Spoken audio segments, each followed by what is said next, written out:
नमस्कार मैत्रिणींनो, अक्षाड क्रिएशनमध्ये मी पुन्हा एकदा तुमच्या सगळ्यांचं स्वागत करते। अजून एक केसाचा क्लिप आपण बघणार आहोत। नवीन एक डिझाईन, वेगळा पॅटर्न जरासा। लास्ट व्हिडिओमध्ये सांगितल्याप्रमाणे आता ते ट्रेंडिंग आहे ते आपण बघणार आहोत। ओके, कीचेन म्हणा, क्लिप, रबर म्हणा, जेणेकरून कमी वेळेत जास्तीत जास्त विणता येईल आणि तुम्हाला त्यापासून इन्कम सोर्सही चालू करता येईल। ओके, मी आता ही सुरुवातीला बांगडी घेतलेली आहे। हा क्लिपचा क्लिपसाठी वापरणार होतो मी ही काडी, आणि चॉकलेटी कलरचा धागा आणि पिवळ्या कलरचा धागा। ही आपली 2.5 mm ची सुई। ह्याचा वापर आपण नंतर शेवटी दाखवते तुम्हाला।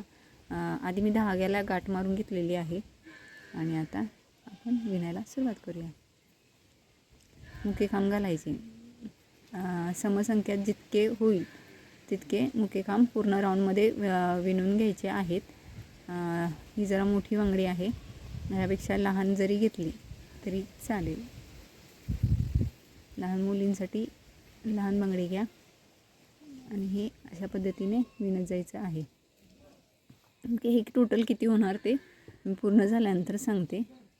आता 1 2 3 4 विणलेले आहेत।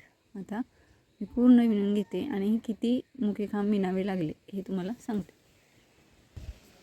हे 54 मुके खांब आपल्याला विणून झालेले आहेत। अक्षा कैची आण ना बाळा। ओके, एक साखळी आणि धागा कट।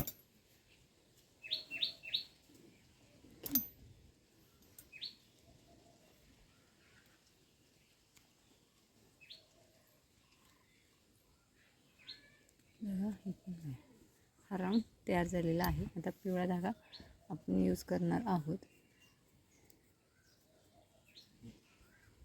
एक साखळी आणि धागा, कोणत्याही एका साखळीत आपण तो जॉईन करून घ्यायचा आहे।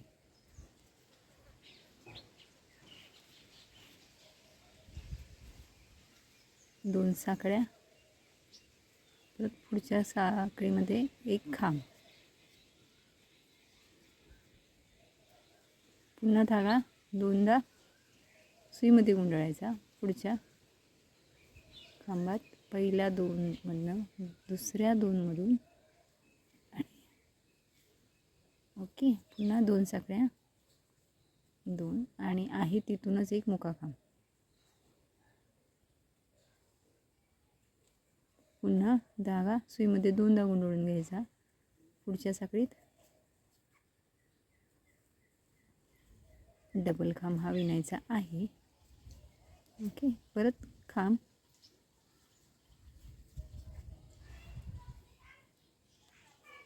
2 साखळ्या आणि पुढे मुका खांब, असे पाकळी तयार होईल।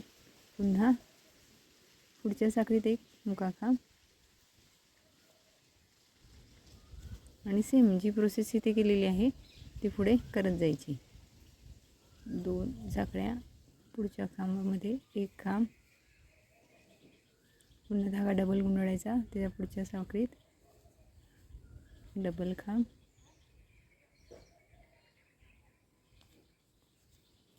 2 साखळ्या, मुका खांब, पुन्हा डबल साखळीमध्ये धागा गुंडाळून पुढच्या खांबातनं डबल खांब घ्यायचा आहे। पुन्हा साधा खांब, 2 साखळ्या,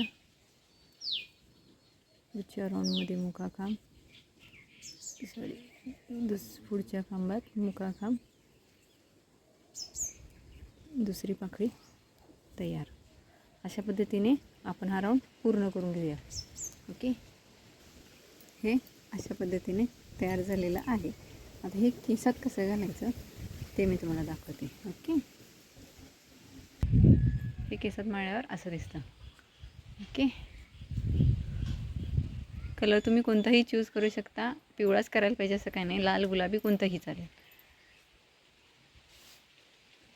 ही आयडिया कशी वाटली हे नक्की कळवा। व्हिडिओ आवडला तर लाईक करा, शेअर करा। पुन्हा भेटूया पुढच्या व्हिडिओमध्ये। तोपर्यंत नीट राहा, काळजी घ्या, बाय।